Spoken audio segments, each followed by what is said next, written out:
Bueno, bienvenidos a esta segunda jornada del curso, que vamos a empezar con muchos cambios. El primero es que estoy yo moderando la mesa, soy Román Escudero, periodista de aquí de la Universidad de Castilla-La Mancha. Soy marido de Carmen María Fajardo, la secretaria del curso, con lo cual esto lo hacemos entre nosotros sin ningún problema. De hecho, ayer bajé yo la basura, ¿vale? Entonces, me toca moderar el curso. Encantado, porque desde luego, como te digo, en mi calidad de periodista, como digo algunas veces, lo mejor que puedo hacer es entrevistar y conocer a gente tan preparada como la que vamos a tener en la primera mesa redonda de hoy. El título de la mesa es ¿Cómo ayuda el sector privado a la digitalización inclusiva? Y tenemos aquí a dos ponentes, en principio iban a ser más, van a ser dos, con lo cual vamos a tener mucho mayor margen para poder hablar tranquilamente, para que ellos expongan su charla y que después, tanto yo como vosotros, podamos intervenir y plantear las dudas necesarias, que seguro que van a surgir, así que también tenemos esa suerte. Voy a hacer una breve presentación, muy breve, porque tenemos con nosotros, como en representación de Area Project, primero disculpar a Benjamín García, que es el fundador y director de operaciones de Area Project, que no haya podido estar, pero ha enviado a Mónica Palasanu. Bienvenida, Mónica. Gracias. Mónica no le pudo decir que no a Benjamín, ¿verdad? No. Y también tenemos con nosotros a Santiago Atenza Carro, que es abogado de la Fundación Gabeiras. Bueno, lo primero que podéis ver es que son insultantemente jóvenes. Yo lo he tenido que asumir. Y lo que nos va a dar esta mesa redonda, estos dos profesionales, es una visión muy amplia y muy interesante de lo que vamos a tratar hoy. Porque uno es experto en Derecho, es abogado, es graduado en Derecho en la Universidad Pública de Navarra, resalto lo de pública, porque allí en la pública os lo dicen desde que empecéis el primer curso. Exactamente. Y Mónica Palasanu, que es de tecnología pura y dura, pero que al final ha acabado especializándose en temas muy variados. Además, en tu currículum me pones, ¿te puedo leer el currículum? Porque es por lo que te aceptaron en Area Project seguramente. Sí, claro que sí. Dijeron, soy una apasionada de la tecnología y la enseñanza y he conseguido fusionar ambas en proyectos de distinto tipo. Claro, tú presentaste este currículum en Area Project y dijeron, nos vale para todo. Correcto. Contratada. Ese currículum más bien se ha forjado estando dentro de la Project. Muy bien, muy bien. Pero la esencia era esa desde el principio. Pero. Vale. Que ese currículum se ha forjado estando dentro de la Project, pero la esencia sí que venía de antes. Lo que ellos han hecho es darme la oportunidad y las herramientas para potenciarlo. Muy bien. En tu caso, Mónica, por cierto, lo voy a decir, he dicho que son insultantemente jóvenes. Hoy Mónica cumple 30 años. ¡Bien!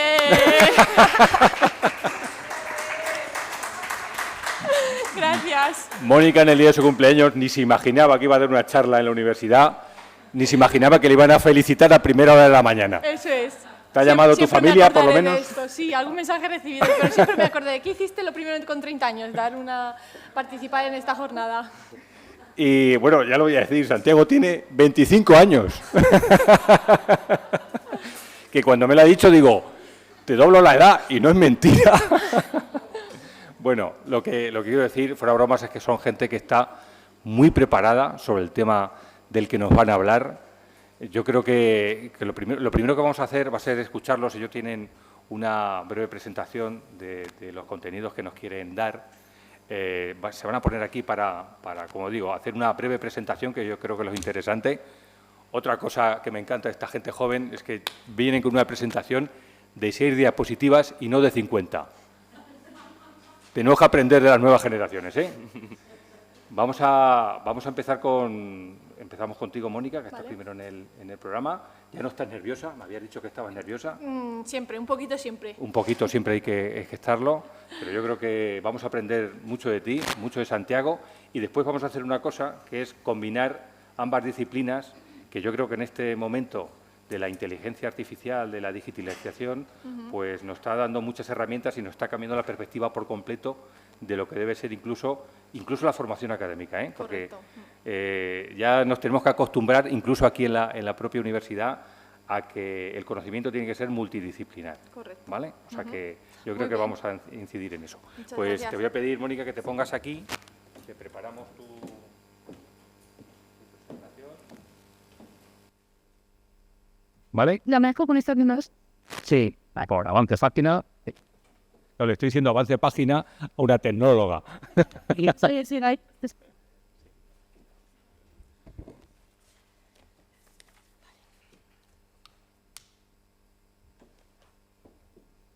Esto por aquí para que... ¿Ya comienzo? ¿Se me escucha bien? Sí. Bueno, buenos días a todos y a todas. Como bien me ha presentado, soy Mónica Palasano, directora de proyectos en Area Project, sustituyendo a Benjamín García, que es el fundador y no ha podido asistir porque está de viaje. Le hubiese encantado estar aquí, ya le contaré qué tal la experiencia. Y bueno, quiero agradecer también la oportunidad de estar hoy aquí para reflexionar juntos sobre un tema muy relevante para las empresas, para las administraciones y para la sociedad en general, que es discapacidad, género y ruralidad desde la perspectiva del papel del sector privado en la inclusión digital. Hoy no vengo, por desgracia, a dar soluciones mágicas ni a presentarnos como un modelo perfecto. Quiero compartir nuestra visión como PYME, empresa pequeña de Albacete, algunas experiencias reales que hemos tenido y, sobre todo, reconocer también los límites que tenemos las empresas privadas. Creo que solo si hablamos con honestidad podremos construir juntos un camino más realista hacia la inclusión digital. Empiezo esta intervención comentando el reto de la inclusión digital, porque estamos hoy aquí hablando de esto. Y la digitalización es imprescindible hoy en día. Todos sabemos que estamos inmersos en un proceso de digitalización constante que evoluciona bastante rápido y afecta a prácticamente todos los sectores, organizaciones y áreas. Pero, como bien digo en esta diapositiva, la digitalización puede ser herramienta de inclusión o factor de exclusión. ¿Con qué nos encontramos? Nos encontramos con barreras específicas en cuanto a discapacidad, género y ruralidad. Estos son 3, pero seguramente existen muchísimas más. Lo único que mi intervención está un poco orientada a estas 3. Cada una tiene sus características, pero se solapan, porque una mujer con discapacidad en un entorno rural no es que sume barreras, sino que las multiplica. Y esto es solo un ejemplo de todos los que podríamos poner. Brechas en acceso y uso. No basta con que llegue Internet, hay que poder usarlo, hay que permitírselo y hay que hacerlo en igualdad de condiciones. Necesidad de equidad digital. Que nadie se quede atrás por su lugar de residencia, por su género o por su condición. Y si hablamos un poco de estadísticas, en España más de 1 millón de personas siguen sin acceso a banda ancha rápida, sobre todo en entornos rurales. En Europa solo el 19% de las especialistas TIC son mujeres. Y estos datos nos recuerdan que este tema no es algo lejano ni anecdótico, es una realidad de aquí, de nuestra comunidad y del día a día. Ahora bien, ¿qué papel tenemos las empresas privadas en todo esto? Creo que si hablamos con honestidad tenemos responsabilidad, pero también puede ser una oportunidad. Dentro de las buenas prácticas o tips básicos que consideramos es que las soluciones deben desarrollarse pensando en la accesibilidad desde el inicio. La accesibilidad no puede ser un añadido que se pone al final cuando ya todo está hecho. Es mucho más costoso y menos efectivo. Y en Area Project apostamos por pensar intentamos apostar por la accesibilidad desde el inicio. Esto implica pues, analizar los requisitos con el cliente, preguntar a la diversidad de usuarios que existen, aplicar estándares como las pautas de accesibilidad para el contenido web y hacer pruebas reales con distintos perfiles. Puede ser un poco más trabajoso al principio, pero es más sostenible y más útil para todos. Al final, diseñar bien desde el inicio nos ahorra luego tener que hacer ajustes y poner parches, y también puede llegar a ser más rentable económicamente y garantiza que nadie se quede fuera. Colaborar con administraciones y entidades sociales. Bueno, esto es una realidad. Ninguna empresa puede resolver este problema sola. Las administraciones conocen mejor la realidad local, tienen el contacto directo con la población, y las ONGs y asociaciones trabajan con colectivos vulnerables y saben qué necesitan de verdad. En nuestro caso trabajamos con ayuntamientos pequeños, asociaciones que no tienen personal técnico. Les acompañamos en su digitalización, pero siempre escuchando sus necesidades reales y adaptándonos a sus recursos y tiempos. Estas alianzas son muy importantes para que la tecnología sea realmente útil y no un producto impuesto. Invertir en formación y sensibilización, un punto importante. Decimos que la formación, la educación es la base de una sociedad y personalmente me parece que es así, y la formación y la concienciación es necesaria en todos los ámbitos y áreas de nuestra sociedad. La tecnología no sirve de nada si la gente que no sabe usarla, pero tampoco sirve si quien la diseña no sabe para quién la diseña. En Area Project creemos que la formación es esencial en 2 niveles. En primer lugar, para nuestros clientes y usuarios finales, hemos dado formaciones muy básicas pero transformadoras de ciberseguridad, una temática importantísima hoy en día. Cuando hablamos de ciberseguridad pensamos en informáticos, cosas complejas, pero la ciberseguridad está en nuestro día a día, en estos mensajes que recibís, que picáis, que estafas. Bueno, eso está a la orden del día y realmente la población no está bien concienciada y lo suficientemente formada en este tema. Cómo hacer trámites online, firmar digitalmente, temáticas muy sencillas, y también damos formación sobre las soluciones que nosotros desarrollamos, las aplicaciones que nosotros desarrollamos. Finalmente le hacemos un programa formativo al cliente final y a los usuarios finales para que puedan utilizarlo bien. Y en segundo lugar, esta formación creemos que es necesaria para nosotros mismos. Nuestro equipo necesita formación continua en accesibilidad, perspectiva de género, atención a la diversidad, porque nadie nace sabiéndolo todo y hay que aprender para poder ofrecer soluciones inclusivas. Garantizar la equidad como parte de la innovación. Muchas veces se ve a la accesibilidad o a la equidad como un freno o un coste extra, que he comentado también al principio. Nosotros creemos que es al revés. Pensar en todos los usuarios desde el principio nos obliga a innovar mejor, porque no vamos a dar una solución estándar, vamos a tener que pensar en una solución única para un caso en concreto. Nos hace hacer soluciones más sólidas, más flexibles, más sostenibles, y para nosotros innovar no es solo usar la última tecnología, sino resolver problemas reales de personas reales. Esto es un valor que la empresa tiene y yo lo veo en el día a día. Yo estoy en la dirección de proyectos, trato todos los proyectos que hay en la organización, en la empresa, y muchos de los casos que tenemos es que vienen un emprendedor, una asociación, cualquier organización. Mira, necesito resolver este problema, y nos sentamos con ellos y no tenemos la solución. Nos ponemos ya el equipo a pensar y a ver opciones y estudios de viabilidad de cómo podemos llevar a cabo eso. Y es que Area Project no somos una gran multinacional, somos una pyme de Albacete, estamos aquí en el Parque Científico y Tecnológico con alrededor de 20 trabajadores. Entonces, esto marca mucho nuestro enfoque y estamos muy cerca de empresas pequeñas, de ayuntamientos, de otras pymes, iguales o más pequeñas que nosotros, y sabemos que la realidad local importa. Hemos visto barreras reales de falta de personal técnico, presupuestos limitados, un factor muy importante en casi todos los proyectos de este tipo, desconocimiento de herramientas básicas, necesidad de soluciones personalizadas.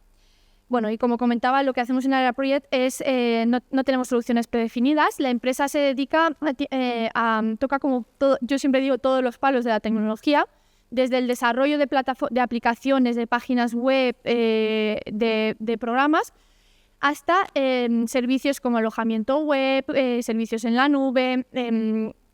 Una empresa tiene sus servidores en su oficina, pues te dejamos que los alojes en nuestra sala técnica para que estén en condiciones óptimas, etcétera. Estas dos ramas da pie a tener muchos servicios o soluciones. Pero estos servicios y soluciones normalmente los enfocamos en una solución grande, personalizada. Es decir, usamos todos nuestros recursos para adaptarlas a las diferentes necesidades. Porque para nosotros la tecnología no es un fin en sí mismo, sino un medio para resolver muchos problemas concretos. Siempre decimos que nos gustan los caminos de cocodrilos, y esto viene por una escena de Los Simpson, que había como un río que se bifurca en dos y uno era soleado y el otro había tiburones. Pues sería mucho más fácil muchas veces ir por el sol, y no sé cómo nos apañamos, pero en general todo el equipo tiramos siempre para los cocodrilos, que eso nos hace mucho más fuertes, tener unos conocimientos y una base mucho más sólida, y nos gustan los retos, no huimos de ellos. Y bueno, esta diapositiva, la siguiente que os acabo de poner, recoge algunos de los proyectos y colaboraciones que hemos realizado, un poquito enfocadas en esta temática, en colaboraciones que hemos realizado. Pero antes de contaros estos ejemplos, quiero destacar algo que para nosotros también forma parte de nuestro compromiso, y es que en Area Project también apostamos por la inclusión desde nuestro propio equipo. Contamos con responsables de departamentos, tenemos responsables de departamentos que son personas con discapacidad y también mujeres en cargos de dirección, como es mi caso. Creemos que la diversidad no solo es un discurso, lo que estoy haciendo yo hoy aquí, sino que empieza desde dentro. Es algo que se vive y se refleja en el propio equipo, porque solo si dentro somos diversos, podremos entender mejor la diversidad de nuestros clientes.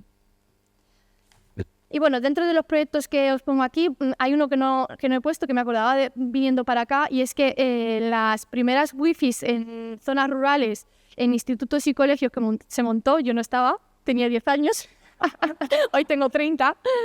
Hace 20 años, el primer proyecto que tuvo la empresa fue montar estas wifis primeras en institutos, colegios, en zonas rurales. Y ya con los años hemos ido teniendo más recursos y más posibilidades y hemos desarrollado proyectos como los que os pongo aquí. Hemos colaborado con el CRMF de Albacete, el Centro de Rehabilitación, para diseñar un sistema de control de accesos con tecnología RFID adaptado a personas con discapacidad. El objetivo de este proyecto era simplificar el acceso a las distintas áreas del centro y reducir las barreras físicas y dar más autonomía a los usuarios.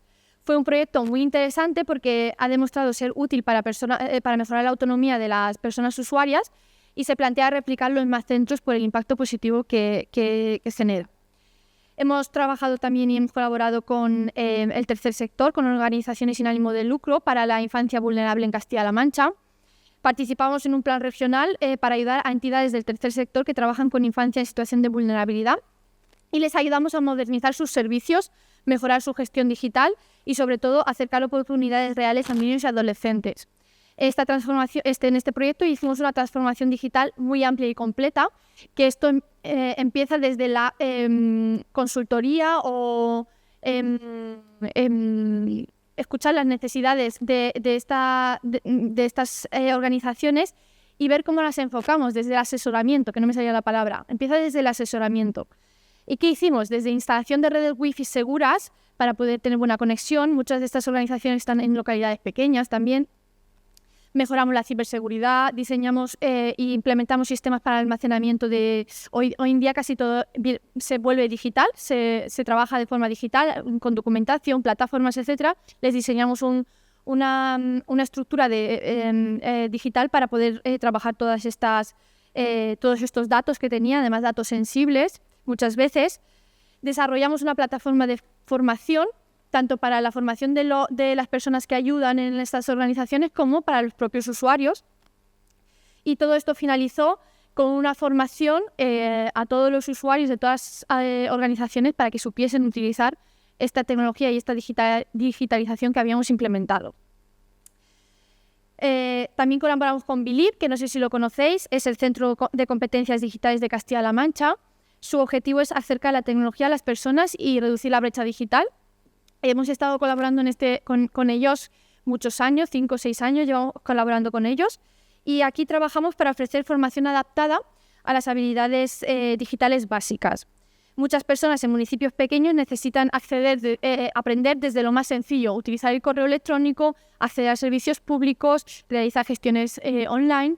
En mis inicios en Area Project, varias de estas formaciones las hice yo y era un trabajo muy, muy bonito y me encantaba porque cuando tú enseñas tecnología a personas que lo necesitan, lo que se siente es increíble. Personas mayores que ya no pueden, que van al banco y le dicen, no, es que lo tienes que hacer a través de la aplicación. Van al SESCAM, no, es que lo tienes que hacer a través de la aplicación. Es como si le estuvieses hablando de marcianos.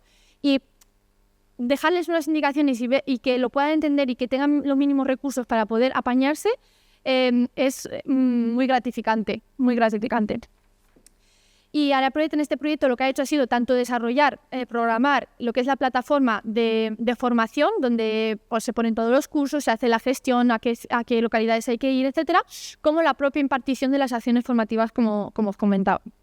Y ya también, para finalizar con estos ejemplos un poco, también hemos colaborado y hacemos patrocinios con asociaciones locales como es ProAtlas, que ProAtlas trabaja con niños con altas capacidades y nuestro patrocinio y colaboración buscan darles pues, más recursos y oportunidades para desarrollar su potencial, también con organizaciones como Fanion y también en el programa Incluir Inserta de la Universidad de Castilla-La Mancha, que es el que nos trae hoy aquí también, para la inclusión laboral y universitaria de jóvenes con discapacidad intelectual. Hemos visto barreras reales en todos estos proyectos, pero también hemos visto soluciones reales. Y porque, en definitiva, lo que pensamos es que la tecnología debe ser para las personas y para que realmente sea efectiva y usable. Voy a pasar y comentar ahora un poco también las limitaciones y los retos que tenemos como empresa privada. Como comentaba al principio, una empresa sola no puede hacerlo todo. Dentro de los retos que nos encontramos, pues principalmente suelen ser plazos y presupuestos limitados. No siempre podemos hacerlo todo ni al ritmo que nos gustaría. Los ayuntamientos pequeños, las asociaciones sin ánimo de lucro o las pymes cuentan con recursos ajustados. Esto nos obliga a priorizar, a dividir por fases y a ajustar funcionalidades. Es un reto constante equilibrar lo que sería ideal con lo que realmente es posible. La falta de formación o sensibilización técnica, no solo en nuestros clientes, sino también en nosotros mismos. A veces asumimos que todo el equipo tiene la misma sensibilidad sobre accesibilidad, género o atención a la diversidad, pero no siempre es así. Entonces necesitamos formación interna también continua para poder ofrecer realmente estos servicios inclusivos que se adapten a las necesidades de las personas y que tengan estos valores. La conectividad es desigual en zonas rurales, esto es un límite muy claro. Nosotros podemos diseñar soluciones más ligeras, que necesiten menos recursos. Podemos asesorar en optimización, pero no podemos realizar el despliegue de estas infraestructuras.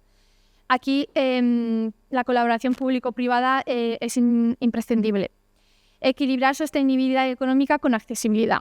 Queremos hacer soluciones accesibles, inclusivas y personalizadas, pero también somos una pyme, somos una empresa con recursos limitados, personal limitado, costes que cubrir y hay que encontrar un equilibrio para que el proyecto sea viable para el cliente y también para nosotros como empresa. Por eso insistimos tanto en que son muy necesarias las alianzas y la subvención y los apoyos públicos que hagan posible llegar más lejos de lo que podríamos llegar pues en el mercado puro, por así decirlo. Y bueno, para finalizar, me gusta esta frase esta idea sencilla que os pongo aquí: incluir es innovar. La inclusión no frena la innovación, sino que la impulsa. Porque cuando diseñamos para todos, innovamos mejor, no vamos a soluciones estándar, no vamos a lo fácil, no vamos al camino de solecitos, vamos al camino de cocodrilos. Y esto es como todo en la vida, cuando tienes una crisis o te pasan cosas, pero luego sales fortalecido, aprendes cosas, tal. Pues un poco ese símil es aplicado a esto. Y cuando colaboramos con administraciones, ONGs, pymes pequeñas, ayuntamientos, pues organizaciones que necesitan este apoyo en digitalización, creamos soluciones más reales, porque cada uno desde su perspectiva, si no se pone en la piel de la persona, pues puede tener una imagen bastante distorsionada de la realidad y al final son estas organizaciones las que te pueden acercar más a esa realidad. Y cuando escuchamos a quienes están en riesgo de exclusión, mejoramos nuestros productos y servicios. Como empresa privada no podemos hacerlo todo, pero sí podemos comprometernos a ser parte de la solución y en Area Project, dentro de nuestras posibilidades, queremos seguir construyendo esa innovación inclusiva de la mano de las administraciones, asociaciones, organizaciones, usuarios y otros actores. Así que seguiremos en este camino de cocodrilo, si Dios quiere. Y nada, muchísimas gracias por vuestra atención. Esto era todo.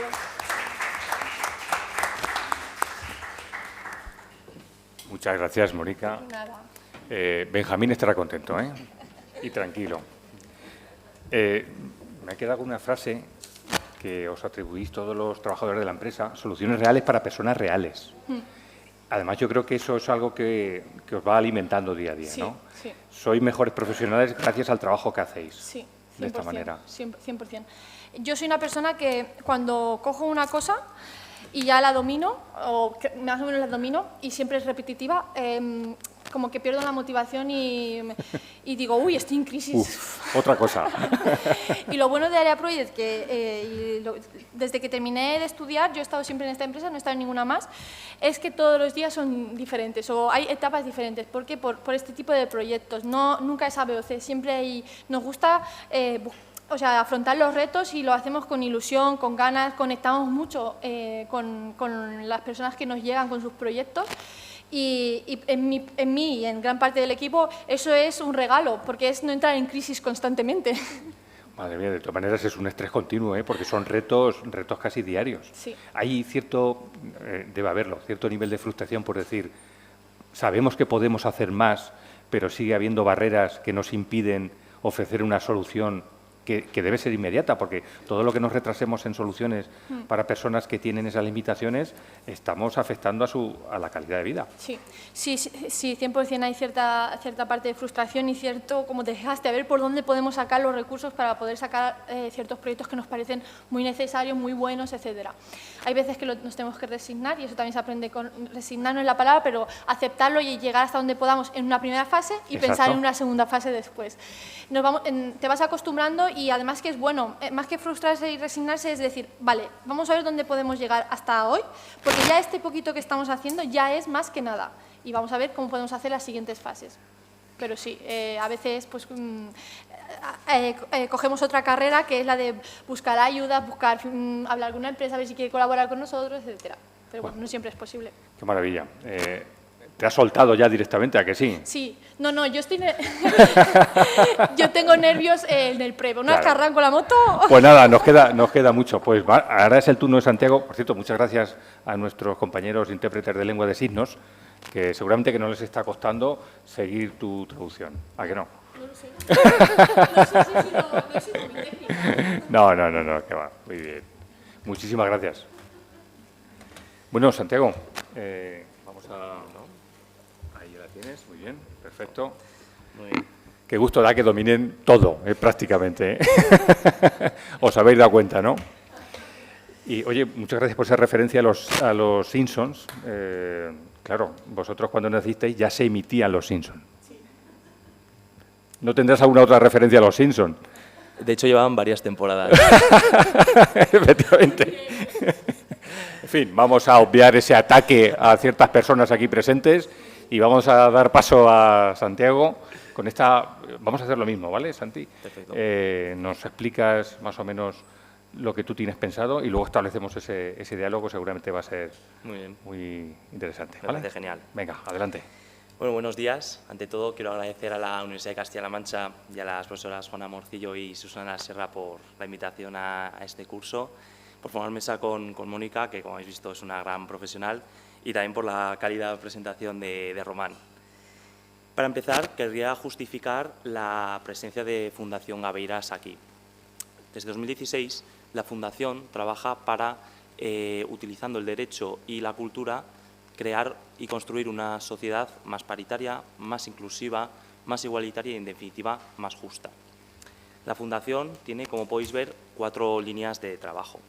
El derecho de la cultura, las finanzas sostenibles y las inversiones de impacto, la sostenibilidad y empresas con propósito y la que a mí me atañe, los derechos fundamentales y sociedad digital. En esta línea de trabajo, la Fundación quiere crear un marco jurídico de protección de los derechos fundamentales en el ámbito digital, que pondere los valores e intereses que hay en juego. Me interesa destacar una iniciativa que realizamos en la Fundación que se denomina Nómadas Digitales. A través de esta iniciativa se elaboró una guía para que teletrabajadores internacionales de distintas empresas y compañías extracomunitarias revitalicen la España rural.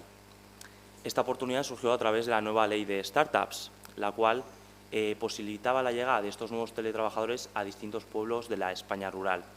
Se podría decir que es un nuevo estilo de vida permitido por las tecnologías de la información y la comunicación y creo que es un buen primer ejemplo para responder a la pregunta ¿qué puede hacer el sector privado? Y es que el punto central de mi intervención hoy es compartir que los procesos de transformación digital de las empresas y de las organizaciones privadas deben reunir una serie de premisas y de pautas, como pueden ser el respeto a los derechos fundamentales, la garantía de la accesibilidad e igualdad de oportunidades o el rechazo de cualquier tipo de discriminación o sesgo que cree o incremente las brechas digitales ya existentes. Pero no solo eso, sino que considero que las empresas y las organizaciones privadas deben ser agentes del cambio. En este sentido, deben adoptar y adaptar sus transformaciones digitales con el objetivo de que no causen perjuicios o daños, sino también con el objetivo de causar un impacto positivo para la sociedad. Antes de profundizar en la temática, quiero partir de la consideración de que España se encuentra en una buena situación. El informe sobre el estado de la década digital del año 2025, que lo publicó la Comisión Europea hace escasas 3 semanas, muestra una evolución positiva de todos los indicadores en el caso de España, destacando sobre todo las infraestructuras digitales y la conectividad, donde somos una referencia no solo a nivel europeo, sino incluso a nivel mundial. Contamos con una conectividad que llega al 95% de los hogares y al 86,3% en las zonas rurales, lo cual supone casi el doble que la media europea. Asimismo, destacan los servicios públicos digitales y el empoderamiento y promoción de igualdad de oportunidades en la economía digital. A este respecto, se señala que existe una escasa brecha de género en competencias digitales básicas entre hombres y mujeres, es menor al 1%, si bien es cierto, como ha apuntado Mónica, que la especialización en TICs, es decir, las competencias especializadas, más técnicas, más expertas, la brecha aumenta. En cuanto a las competencias digitales básicas de la población rural, también partimos de un buen nivel, superior a la media europea. No obstante, sigue existiendo una notable diferencia con el resto de territorios del territorio nacional. Y finalmente se valoran determinadas iniciativas de formación para personas con discapacidad en el ámbito de la digitalización o de la ciberseguridad. En suma, aunque partimos de una buena situación, siguen existiendo brechas y debemos atajarlas. ¿Y cómo puede ayudar el sector privado al respecto? Es decir, ¿qué hacen las empresas y las organizaciones privadas para reducir las brechas digitales existentes? Obviamente, el punto de partida es el cumplimiento de la ley, de la normativa. El ordenamiento jurídico, a partir de sus obligaciones absolutas y relativas, estas últimas salvables mediante el cumplimiento de obligaciones o exigencias legales, configura un régimen de protección y de garantías mínimas para determinados colectivos, como pueden ser las cuestiones de género, las cuestiones de discapacidad o la ruralidad. Y también se podrá incluir menores o personas mayores, entre otros.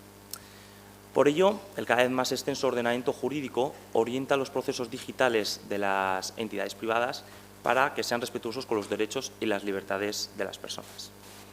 A modo de ejemplo, el Reglamento General de Protección de Datos y la Ley Nacional que lo desarrolla establecen obligaciones y medidas reforzadas para el tratamiento de los datos de las personas con discapacidad. No solo eso, sino que además el propio dato de la discapacidad es un dato sensible a efectos del reglamento, lo cual recibe ya una protección reforzada. Estas mismas normas y las reguladoras de los servicios de la sociedad de información o servicios digitales establecen obligaciones en materia de información, transparencia y accesibilidad. Por su parte, y además de promocionar la accesibilidad, la Ley General de Telecomunicaciones marca entre sus objetivos superar las brechas digitales existentes, tanto de los distintos colectivos sociales existentes como de los distintos territorios nacionales. Para ello, impone obligaciones de conexión y de acceso a las redes y a las comunicaciones en condiciones de equivalencia, de calidad y de igualdad. Finalmente, el Reglamento Europeo de Inteligencia Artificial, el cual cumplirá un año dentro de poco de su publicación en el Diario Oficial, busca evitar que los sistemas de IA sean discriminatorios o produzcan resultados sesgados en cuestiones de género o de discapacidad. En resumen, la regulación pone límites y empodera a determinados sujetos o colectivos que parten de una situación de desventaja o de desequilibrio respecto a la digitalización. Pero mi intención no es efectuar un repaso normativo a las obligaciones existentes y a los requisitos legales que puede tener el sector privado para ejercer sus actividades. De hecho, todo lo contrario. Si bien el cumplimiento normativo es la base y el punto del que debemos partir, debemos asimilar la regulación como una protección y unas garantías mínimas, elementales, y a partir de aquí ir más allá. En este sentido, es muy interesante el soft law. Es el derecho blando donde los agentes privados tienen un mayor margen de actuación para causar un verdadero impacto y un mayor impacto.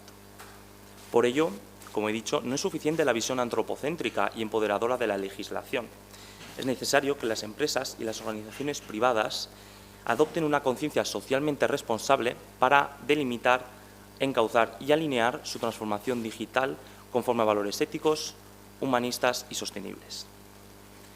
Aunque podría valorarse de otra manera, he englobado en dos las posibilidades que tiene el sector privado para, como digo, configurar su transformación e impacto digital. La primera de ellas es la autorregulación regulada. Este concepto, desarrollado por los profesores José Esteve Pardo y María Mercé Darnaculeta y Gardella, hace referencia a dos realidades. Por un lado, la autorregulación como adopción de normas por los sujetos privados de manera unilateral y voluntaria para regular su actividad. Por otro lado, la regulación de la autorregulación, y esto parece un trabalenguas, pero quiere decir que la autorregulación se encuentra prevista y o posibilitada por la regulación, la cual la configura y le otorga una determinada eficacia. De este modo, tenemos con que una norma ofrece la posibilidad a los sujetos de autoaplicarse unas normas que se han dictado ellos mismos sobre una materia concreta. Para ello, la prevé de manera previa a su fundamento, la instrumentaliza y la configura, y además puede determinar determinados aspectos procedimentales, formales y o de contenido. Esta autorregulación regulada puede adoptar dos direcciones. Por un lado, puede dirigirse a la especificación o adaptación de la normativa aplicable para que se adapte de mejor manera a un sector o a un sujeto concreto de acuerdo con sus necesidades o sus condiciones o características. Y, en segundo lugar, puede dirigirse a reforzar o a desarrollar las previsiones legales existentes, ¿no? Ese ir más allá que he mencionado anteriormente. Ambas posibilidades son positivas y beneficiosas. En la especificación o adaptación normativa es idónea frente a normas que no regulan una cuestión con la longitud que nos gustaría, que la regule de una forma genérica o que muestra carencias o vacíos y lagunas legales, ¿no? Puede ser el caso del Reglamento General de Protección de Datos y de la Ley Nacional que lo desarrolla, como he mencionado antes, en el caso de las personas con discapacidad, los cuales lo mencionan hasta en 6 ocasiones de manera directa. Sin embargo, empresas y organizaciones que tratan de manera habitual con estos sujetos, quizás les interesa adoptar normas que faciliten la interpretación y la adaptación de la normativa para su caso concreto. En cuanto al refuerzo o al desarrollo normativo, supone incrementar las obligaciones o exigencias legales ya existentes. De este modo, aspectos que ya se encontraban regulados reciben una protección o unas garantías superiores, una, por decirlo de alguna manera, segunda regulación que la desarrolla y la refuerza.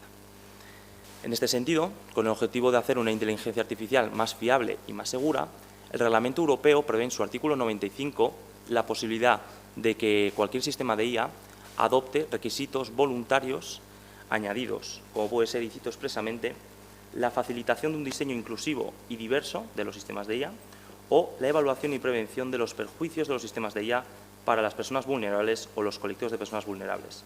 También por cuanto se refiere a accesibilidad para las personas con discapacidad, así como para la igualdad de género. En fin, la autorregulación trae consecuencias positivas para los sujetos privados. Obviamente, les da una mayor seguridad jurídica, les facilita la interpretación y aplicación normativa y mejora su imagen y reputación. Pero también reviste beneficios para la sociedad, sobre todo para los beneficiarios de estas especificaciones, desarrollos o refuerzos normativos. Este impacto positivo y otros beneficios son razón suficiente para que las instituciones y también la Carta de Derechos Digitales mencione expresamente la autorregulación, o mejor dicho, mecanismos de autorregulación como garantía de los derechos en los entornos digitales. Por ello, el ordenamiento jurídico digital ha ido incluyendo distintas formas de autorregulación, siendo la más habitual los códigos de conducta. Vista esta primera posibilidad, no debemos desdeñar otras actuaciones positivas del sector privado que sean a priori más sencillas o más asequibles. En efecto, la autorregulación regulada requiere de una norma que la prevea. Se dedica a una materia en concreto y quizás peca de una excesiva especialización, ¿no? Por ello, debe valorarse igualmente que las empresas puedan desarrollar buenas prácticas o iniciativas privadas sin enclavarse en una normativa concreta. Para ello se pueden apoyar en distinta normativa, pueden inspirarse en uno o varios trabajos, ¿no?, como podrían ser las directrices éticas para una IA fiable, o también pueden ampararse en declaraciones de derechos o principios. A este respecto, me interesa destacar la Carta de Derechos Digitales. Si bien la propia Carta advierte que carece de un carácter normativo, esta puede ser tomada como una especie de guía para inspirar actuaciones de garantía de los derechos en los entornos digitales. De hecho, menciona expresamente que puede constituir un marco de referencia para los poderes públicos, y yo creo que puede y debe ser tomada también como inspiración para guiar las actuaciones del sector privado. No obstante, el seguimiento de la Carta o de cualquier otra base inspiradora no debe limitarse a una mera declaración de ideas o de principios inspiradores. Es necesario materializar su contenido y acciones previstas, dotarles de una eficacia práctica y buscar con ello lograr resultados positivos. Las posibilidades para lograr un impacto digital responsable, sostenible y ético son innumerables, pero para ello es necesario adoptar soluciones innovadoras, teniendo en cuenta el doble enfoque de la digitalización. Por un lado, que por diseño y por defecto sitúe a la persona en el centro y respete sus derechos, seguridad y libertades, y por otro lado, que sea una herramienta que permita alcanzar otros resultados positivos que sin ella quizás no sería posible. En atención a todo lo anterior, ¿qué buenas prácticas podrían adoptarse? Bueno, muchas las ha mencionado ya mi compañera de mesa, pero las voy a repasar, ¿no? Por ejemplo, se pueden hacer más accesibles los productos y los servicios digitales, o se podría emplear la propia tecnología para facilitar la accesibilidad de productos y servicios que en principio no son digitales. Se puede reforzar la información y la transparencia, tanto de la propia tecnología como de las implicaciones que tiene para las personas o de los resultados que puede haber. Se debe ofrecer formación, concienciación y sensibilización, ya sea a distintos niveles, básicos, más avanzados, o de distintas materias, de una tecnología concreta, de las implicaciones, de los riesgos y de los beneficios tecnológicos, etcétera. También cada vez es más frecuente que las entidades creen órganos éticos, ya sean comités o comisiones, compuestos por un equipo heterogéneo, por juristas, por tecnólogos, por psicólogos incluso, y habría que darle la perspectiva también de diversidad e inclusividad. Se debe contar con distintos canales para atender las quejas o las reclamaciones en materia digital, tanto de la propia empresa, tanto de manera interna, como de socios o de colaboradores con la empresa. Disponer de personal especializado en la atención al cliente o atención a personas con discapacidad, personas mayores, mejorar la seguridad digital o contratar con proveedores que sean responsables y sostenibles. Todo esto, obviamente, sin olvidarnos de garantizar que la tecnología también debe partir de un diseño, de un desarrollo o de una utilización basada en valores éticos, sostenibles y humanistas. Además, las soluciones anteriores pueden discriminarse positivamente con el objetivo de resolver las brechas existentes en la actualidad y empoderar con ello a los sujetos más vulnerables frente a la digitalización o que parten, como he dicho, de una situación de desequilibrio. Quiero finalizar con una frase que creo que contextualiza bastante bien el curso y en concreto la cuestión que trata esta mesa. En la serie Zero Day, Día Cero, ambientada en los Estados Unidos, le encargan a un expresidente la investigación de un ciberataque masivo que pone en riesgo a toda la nación. Este presidente, por cierto, interpretado por Robert De Niro, se entrevista con una dirigente de una tecnológica multinacional y le corrige una frase que ésta había dicho a la prensa y dice textualmente que Franklin, ahí os pongo una foto, se refería a no sacrificar los derechos, no la libertad, y matiza: la libertad permite a gente como usted hacer lo que le dé la gana, los derechos nos protegen al resto de gente como usted. Realmente el original no es así, porque la traducción original sería liberties and rights, que son conceptos más propios de derecho anglosajón. No obstante, me parecía muy acertado traerla a colación de la Carta de Derechos Digitales, la cual, en su punto 4, cuando habla de los derechos del entorno laboral y empresarial, menciona que el desarrollo tecnológico y la transformación digital de las empresas deberá respetar, tal y como exige la legislación en la materia, los derechos digitales de las personas. Así pues, creo que la pregunta que titula nuestra mesa, ¿cómo ayuda el sector privado?, se responde que con una transformación digital responsable, ética y sostenible que haga una tecnología más humana. Muchas gracias.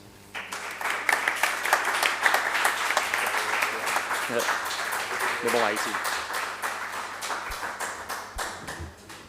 Bueno, esto deja abiertas muchas preguntas, ¿eh?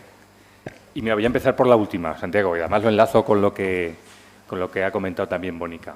Claro, cuando hablamos de la Carta de Derechos Digitales, probablemente a empresas como Area Project, que están convencidos, es decir, sois una empresa pequeña, estáis convencidos, lo habéis vivido en vuestras propias carnes, es decir, no os hace falta una normativa que os obligue a hacer algo en lo que vosotros creéis. Pero claro, Santiago, eso no es lo general. Es decir, hay una Carta de Derechos Digitales, pero ¿cómo puede la normativa? Porque el derecho tiene que establecer las bases para que todas las empresas, no se imponga, pero hay que establecer las bases para que lo vayan interiorizando y que ejemplos como los de Area Project no sea la excepción. Sí, bueno, la realidad, como dices, es que las empresas que tienen esta conciencia responsable socialmente no son todas las que nos gustaría, ¿no? Y obviamente estamos pensando pues en las que tenemos en Silicon Valley, ¿no? Por ejemplo. Claro. Pues en efecto debería adoptarse un enfoque real de estos instrumentos que carecen de carácter normativo, no se pueden exigir. No obstante, sí que estamos viendo un desarrollo a nivel europeo, cada vez más trabajos, más comunicaciones, están buscando que a nivel comunitario empieza a existir una normativa que exija pues, cuestiones como el derecho a la desconexión digital, una cosa que en España ya tenemos, pero avanza lentamente y más lentamente sobre todo cuando al otro lado del Atlántico se ejercen presiones pues, para reducir la carga regulatoria, ¿no? como ha pasado en la normativa de sostenibilidad o como también está pasando en la normativa de protección de datos. Partiendo de esta consideración, yo creo que hay que incentivar al sector privado para que adopte esta conciencia y haga estas buenas prácticas o tenga esta filosofía, ¿no? Y sobre todo combatir con lo que yo denomino digital washing, que también se está viendo cada vez más en la actualidad. No sé, Mónica, ¿Qué es el digital washing? Aquí pregunta de... El digital washing es el análogo al greenwashing. ¿Qué es el greenwashing? El greenwashing y el digital washing son prácticas lo leía un autor que además ahora no me acuerdo y no puedo citarlo, decía de maquillaje ético. Vale, ahora lo he entendido. Sí, ponerse muy guapo o guapa a efectos de la sociedad y luego hacer lo que te da la gana, ¿no? Un poco como la tecnóloga que os comentaba. Vaya, que no cumples con lo que dices, no eres vosotros asesoráis a empresas en esta materia, ¿no? Desde la Fundación Gabeira. Eso es. Aportáis ese conocimiento del marco normativo existente. Y aquí otra pregunta que además seguramente os lo habrán hecho mucho a los juristas, que es que cómo en un tema como la inteligencia artificial o la digitalización, la normativa debe ir al mismo ritmo que lo que impone la realidad. Es decir, hablábamos de la ley de inteligencia artificial, que probablemente ya se haya quedado desfasada con respecto a lo que se planeó. Y eso que intentaron darle un enfoque abierto a futuro, sí. visionario, y que se adapte a distintas circunstancias. Pero sí, la realidad es que cada día nos levantamos con una novedad, con una nueva noticia que hace temblar la sociedad que conocemos hoy en día. Es muy difícil. Siempre se ha dicho que el derecho avanza de manera más lenta que la sociedad y diría que todavía más lento con la tecnología. Claro. Sí, seguramente tenemos preguntas, tenemos 20 minutos para poder preguntar. Esto es un lujo. Le voy a hacer una nueva pregunta a Mónica y empezamos con el turno, ¿vale? Te pasamos el micro. Has comentado en tu presentación que evidentemente vosotros sois una empresa privada y la empresa privada tiene que buscar beneficios para mantenerse, lógicamente, pero sí que habéis sabido ajustar determinados proyectos a la viabilidad, incluso económica. Me refiero que poder cumplir, aunque sea en determinadas fases, o ir un poco más despacio, pero cumplir el objetivo. Claro, probablemente haya muchas empresas que directamente digan, si esto no es económicamente viable, en un plazo muy concreto, no me interesa el proyecto. Y sin embargo, vosotros habéis visto que puede haber opciones a medio y largo plazo y que también pueden interesar. Sí, sí. A ver, yo creo que en multinacionales, en empresas muy grandes, van a soluciones muy predefinidas y muy rentables. En nuestro caso, por un lado, no tenemos tanta, o sea, tenemos muchos proyectos, pero no tenemos tanta oferta, o sea, demanda, perdón, como las multinacionales. Y para hacer muchos de los proyectos que os hemos comentado, nosotros nos hemos tenido como empresa que buscar, porque en muchos casos ha hecho falta subvenciones. Entonces, ¿qué subvenciones podemos aplicar? Incluso ayudar a las organizaciones a pedir esas subvenciones, estar en la tramitación, es decir, esa primera fase, si no te dan la subvención, nosotros la hemos perdido. Pero bueno, como que muchas veces intentamos apostar aún así y la mayoría no sale bien, arriesgándonos un poco de perder ciertas horas, cierto tiempo de trabajo, que puede ser que se quede en nada. Pero bueno, al estar enfocados con la causa, bueno, pues lo metemos como que forma parte del proceso. Pero yo creo que la diferencia es esa, pues que empresas más grandes y demás van directos a clientes muy rentables y nosotros tenemos también clientes muy rentables, pero tenemos ahí un abanico, un pequeño espacio para este tipo de proyectos y poder contribuir en este tipo de proyectos. Y que para la empresa supone también pues un indicador de que lo están haciendo bien, de que es algo que además se puede resaltar sobre el resto de empresas del sector, dentro de la competencia. Es una de las características que diferencia a Area Project de nuestra competencia, es el tema de no tener, o sea, al final, este tipo de proyectos son los que nos sacan de las soluciones preestablecidas. Vale. Lo que tú decías, que buscar la inclusión al final te obliga a innovar mucho más 100%. que si buscar un producto muy estandarizado. Tenemos, déjame ir pasando, por ejemplo, el micro. Empezamos con el turno de preguntas. Hola, buenos días y en primer lugar muchísimas gracias por ambas intervenciones. Me han encantado. Cuando uno es joven, que a veces lo decimos un poco como de mérito, yo creo. No lo digo en tu caso, es una reflexión que yo me he planteado a mí, no siempre en un contexto académico o profesional en general me ha gustado que me digan que soy joven, porque suele tener una connotación y no siempre positiva. Y bueno, pues un poco con los años también ves que precisamente cuando alguien es joven suele esforzarse mucho más. Y bueno, pues quizás por la inseguridad, ante pues determinadas circunstancias que en los primeros años son nuevas, y yo, por ejemplo, reviso artículos de juventud, digamos, y creo que son mucho mejores que artículos que he escrito más recientemente. Vamos, no, estoy absolutamente convencida.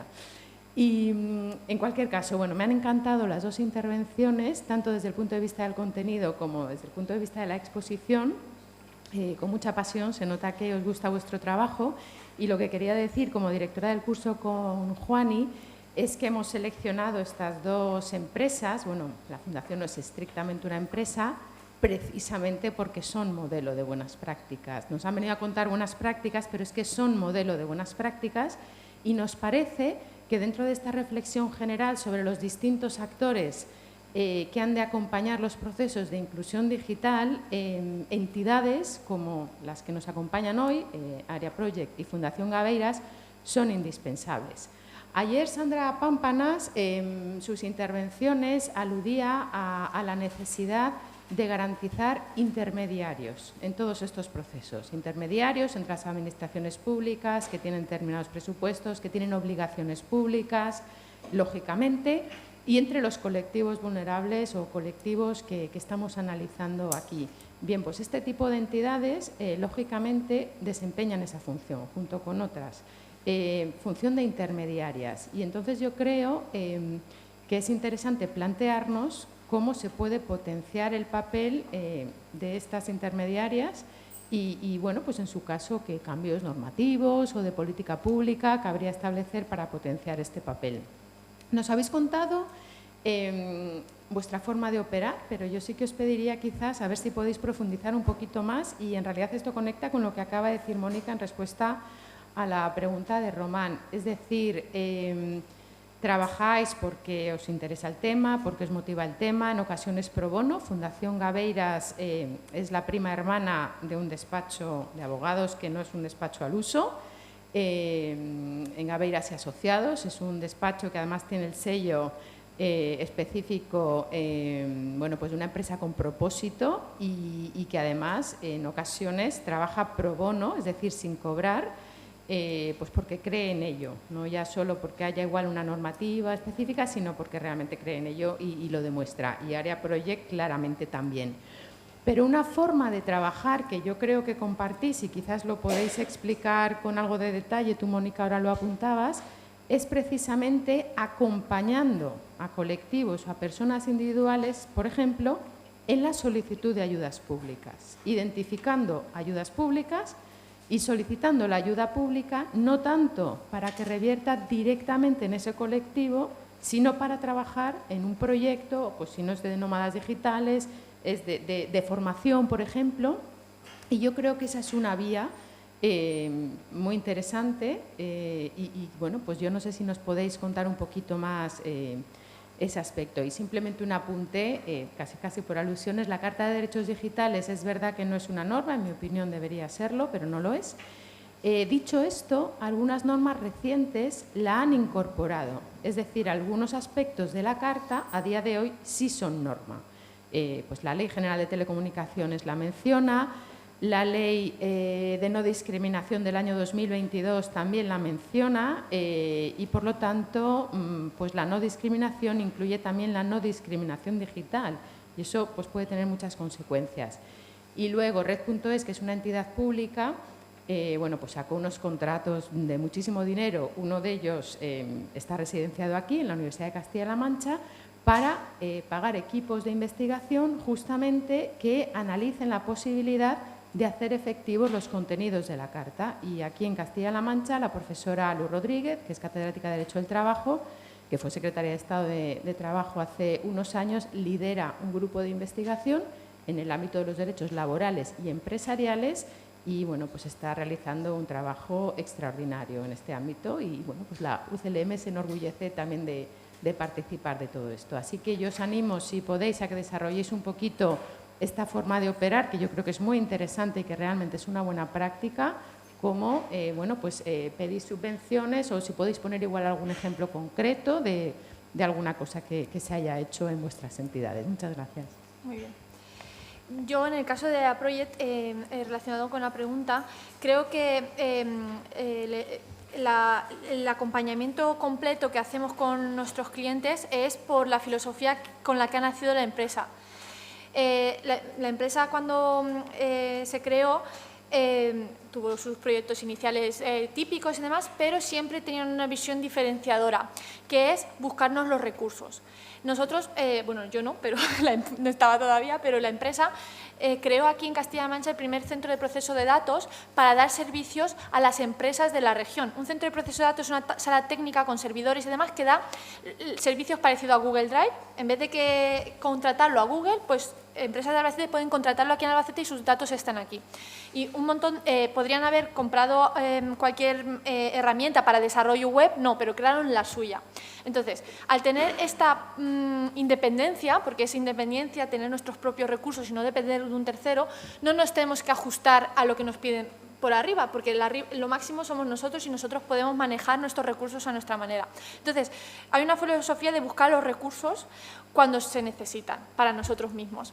Pues con nuestros clientes, aparte de tener motivación, pasión y que nos gusta ese tipo de proyectos que nos sacan de la zona de confort, creo que esa filosofía que está dentro de la empresa de por sí la aplicamos con nuestros clientes. Nos llegan y los acompañamos desde que nos cuentan su problema en todo el asesoramiento. ¿Cómo lo podemos hacer? El asesoramiento no solo consiste en decirte qué solución tecnológica te puedo desarrollar o plantear si es algo muy innovador, consiste en cómo puedes conseguir los recursos para hacerlo.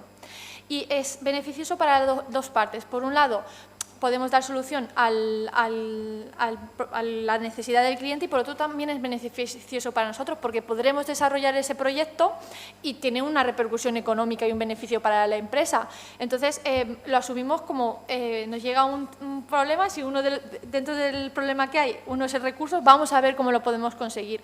Luego también la experiencia de hacerlo muchas veces, pues sabes un poco qué ayudas puede haber, si es algo novedoso, una ayuda novedosa que ha salido, llamas a personas que te habían contado su idea y en ese momento no se podían haber ejecutado porque no había, mira, que ahora ha salido una idea, vamos a intentarlo, y lo intentamos. Entonces, nos da pena que porque no saber gestionar la solicitud de una subvención, por ejemplo, en caso básico, no se realice un proyecto muy bueno. A nosotros no nos cuesta tanto hacerlo porque lo hemos hecho muchas veces, entonces es como cuando alguien te pide un favor y no te cuesta nada, pues lo haces porque además el beneficio va a ser muy bueno para las dos partes. Bueno, por nuestra parte, a la pregunta de cómo trabajamos, ¿no? Pues es que yo creo que la respuesta más sencilla es que estamos centrados en la persona, ¿no? Como he puesto en la diapositiva, en la primera de todas, yo creo que lo que define a Gaveiras y a Fundación Gaveiras es que aplicamos el derecho para construir una sociedad mejor. Al respecto, la Fundación trabaja, por ejemplo, con distintas cárceles para realizar actividades culturales con las mujeres que están presas. También colabora con distintas administraciones en distintos proyectos, con iniciativas de otros colectivos sociales. O sea, no solo nos dedicamos a pleitear, ¿no? Pero es que incluso cuando vamos a juicio, aplicamos esta filosofía que yo creo que nos caracteriza, ¿no? La certificación que mencionaba Susana es el sello B Corp, que por cierto este año nos recertificamos, además con una puntuación muy buena. Ponemos a la persona en el centro, ¿no? Como debe ser también con la tecnología. Y creemos que aun algún proyecto digital que tenemos, pues lo que ha comentado Mónica, es que innovar no es solamente un desarrollo tecnológico, no es una tecnología punta, no es sacar el mejor sistema o modelo de inteligencia artificial. Creemos que innovar también es encontrar pues, las soluciones adecuadas a cada cliente, a las personas con las que trabajamos, y también es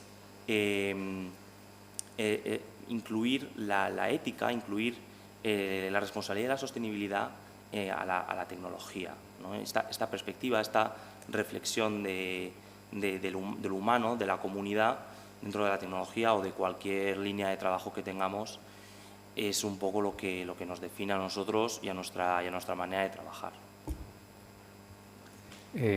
¿Una pregunta más que tengáis por ahí? A ver. Bueno, gracias por vuestras intervenciones y felicidades por el día de tu cumpleaños y por hacer una intervención tan buena.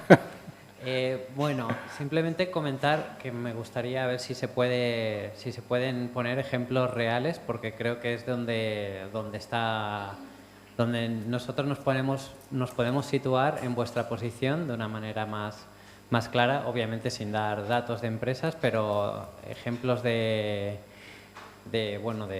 actos o de ejercicios que hayáis hecho con empresas o colectivos o ayuntamientos, etcétera.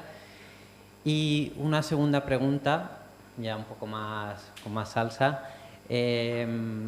¿Cómo creéis que se está usando la inteligencia artificial para incluir a colectivos vulnerables? Ya que, en mi opinión personal, y esto ya es una opinión personal, hay muchas empresas que están usando la inteligencia artificial de una manera no muy loable y no muy buena de cara al personal, ya que están despidiendo personas, que están obligándoles a formarse de una manera bastante agresiva. Están, por ejemplo, de cara a las quejas de usuarios o de otras empresas, está siendo muy difícil contactar con ciertas empresas, ya que ponen un robot, una inteligencia artificial a que te atienda y apáñatelas.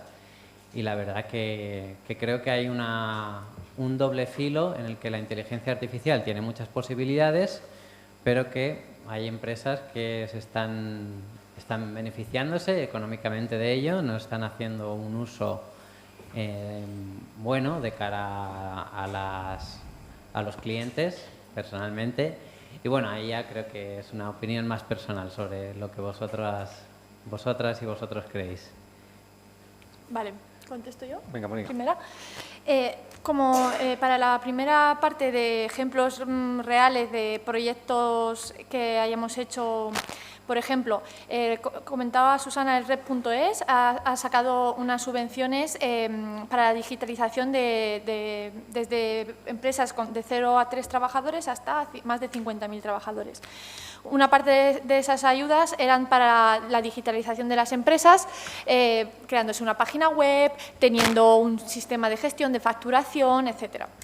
Nosotros, por ejemplo, nos enteramos de esta ayuda como empresa y lo primero que hacemos es comunicárselo a nuestros clientes.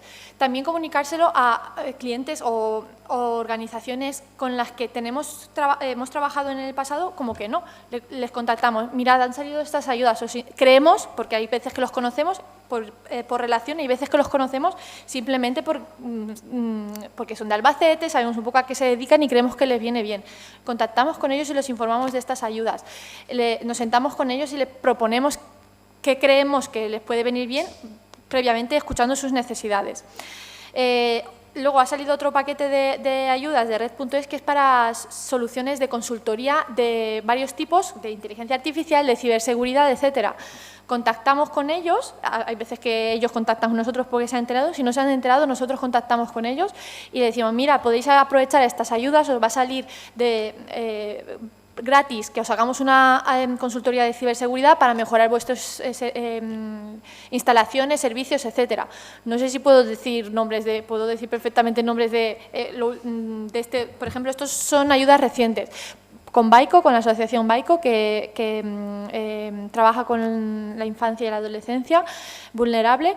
Por ejemplo, Llanero Solidario, con la inserción laboral. Le hemos aplicado todas estas ayudas y combinando las dos, tanto la primera, que es un poco darte la solución, como la consultoría, ha tenido una digitalización completa, porque primero te hemos hecho la consultoría y después hemos hecho la implantación con estas dos ayudas. Y esa visión se la hemos dado nosotros a ellos, porque ellos en su día a día se dedican a hacer su actividad principal, que es ayudar en sus áreas, y no tienen la experiencia o caen incluso en este tipo de opciones. No sé si contesto un poco de forma más concreta. Y en relación con la inteligencia artificial, pues yo creo que tiene sus luces y sus sombras, como todo en esta vida. Igual que la digitalización en sí, tiene sus luces y sus sombras. En relación con la automatización, que se dice mucho que va a quitar puestos de trabajo y demás, para mí es una realidad. Creo que es una cosa que hay muchos puestos de trabajo que se pueden automatizar y van a desaparecer. Igual que pasó con la revolución industrial, que se aplicaron robots y demás, que hacían las cosas de forma automática y ciertas personas dejaron de hacer esa tarea. Yo tengo una visión optimista y es que el ser humano siempre se va a readaptar y vamos a tener nuevos oficios y vamos a tener nuevas funciones. Yo no soy una experta en inteligencia artificial, pero bueno, es mi opinión personal. Pero también creo que la inteligencia artificial para los colectivos vulnerables puede ayudar mucho. Por ejemplo, Google ha sacado la aplicación que va a hacer que se traduzca, solo lo he leído un poco por encima, va a ser que se traduzca el lenguaje de signos de forma como si fuese un traductor. Pues mira, me parece una buena idea y una buena herramienta que puede ayudar a personas pues que tengan esa necesidad. Esto es como todo. Esto es un ejemplo bueno, pero podríamos sacar también ejemplos de uso no tan bueno. Es mi humilde opinión. De eso voy a hablar yo ahora, no os preocupéis. Bueno, nosotros, yo es cierto que me dedico a los aspectos más legales y más jurídico-tecnológicos dentro de la Fundación y dentro del despacho. Es cierto que tenemos un área bastante fuerte en subvenciones y en derecho a la cultura, la cual la lleva Jesús Prieto, que es uno de los mayores expertos a nivel nacional, incluso internacional, sobre la materia. Y estas cuestiones os las responderían mejor mis compañeras, la verdad. Yo lo que os puedo decir es que, por ejemplo, damos mucha formación. Hacemos distintas aulas, que son encuentros con distintos profesionales y distintos agentes de un sector. Dentro de esta formación, bueno, pues hay algunas que son más tecnológicas y puede ser tanto técnica, ¿no? Concretamente yo me dedico a la protección de datos y a cuestiones de ciberseguridad, pero bueno, también más teóricas o más generales, como puede ser de lo que os he hablado hoy, que espero no haberos aburrido, que es sobre más digitalización buena, ¿no? Y bueno, También estamos trabajando, tenemos un informático, estamos trabajando en nuestra propia IA, entonces estamos, pues obviamente lo que he dicho hoy lo estamos aplicando, ¿no?, a lo que estamos desarrollando, ¿no? Y luego tenemos también determinados proyectos digitales, los cuales no puedo hablar porque son top secret, pero la verdad que hemos colaborado con distintas entidades, tanto públicas como privadas, y creo que va a salir algo muy interesante. Respecto a cómo se está usando la IA, yo te voy a decir que mal, muy mal, y ya lo he hablado con bastante gente del sector y consultas, lo he hablado también con tecnólogos, lo he hablado con todo el mundo, y se están haciendo cosas ilegales. Se están haciendo cosas ilegales y que el reglamento prohíbe. Y la verdad que me quedo un poco a cuadros, porque me quedo un poco a cuadros. Con toda la repercusión que se le ha dado, la importancia que ha adquirido tanto teórica, académica como profesional el reglamento, que se estén haciendo cosas que el reglamento lo pone claramente, porque hay otras cosas que son más debatibles. Bueno, pues se están haciendo cosas prohibidas, por sistemas de IA prohibidos por el artículo 5. Incluso el sector público. Así que ya vamos a ver. Aquí lo triste es que se está pidiendo ahora que se retrase la aplicación, la entrada en vigor de determinadas disposiciones del reglamento.